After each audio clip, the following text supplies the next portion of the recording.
श्री कृष्ण और राधा की प्रेम कथा। श्री कृष्ण और राधा का प्रेम संसार की सबसे पवित्र, निर्मल और आत्मिक प्रेम कहानियों में से एक मानी जाती है। ये प्रेम केवल लौकिक नहीं था, बल्कि एक आध्यात्मिक अनुभव था, जिसमें भक्ति, समर्पण और आत्मा की एकता का भाव समाया हुआ था।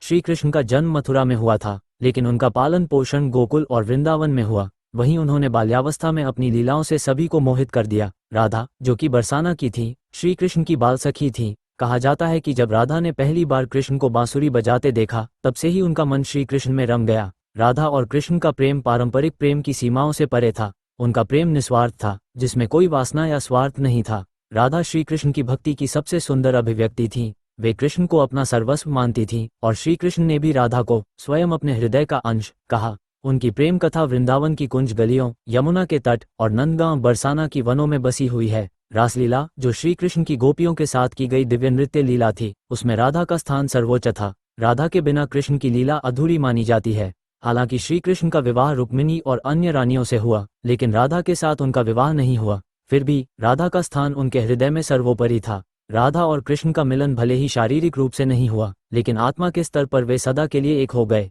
ये प्रेम संबंध संसार को ये सिखाता है कि सच्चा प्रेम वह नहीं जो केवल साथ होने से पूरा हो, बल्कि वह जो दूरी में भी समर्पण बनाए रखे। राधा ने कभी श्री कृष्ण से कुछ नहीं मांगा, केवल उन्हें प्रेम और भक्ति में अपनाया। वहीं श्री कृष्ण ने भी राधा को भक्ति की देवी का स्थान दिया। आज भी वृंदावन और बरसाना में राधा कृष्ण की लीलाओं की स्मृति जीवित है। भक्तजन राधे राधे कहकर अपने भाव प्रकट करते हैं, क्योंकि राधा नाम लिए बिना कृष्ण की भक्ति अधूरी मानी जाती है। राधा कृष्ण का प्रेम अद्वितीय और दिव्य है, जहाँ भक्ति, समर्पण, त्याग और आत्मिक एकता की पराकाष्ठा देखी जाती है। ये प्रेम कथा आज भी करोड़ों दिलों में गूंजती है और ईश्वर से जुड़ने का माध्यम बनती है।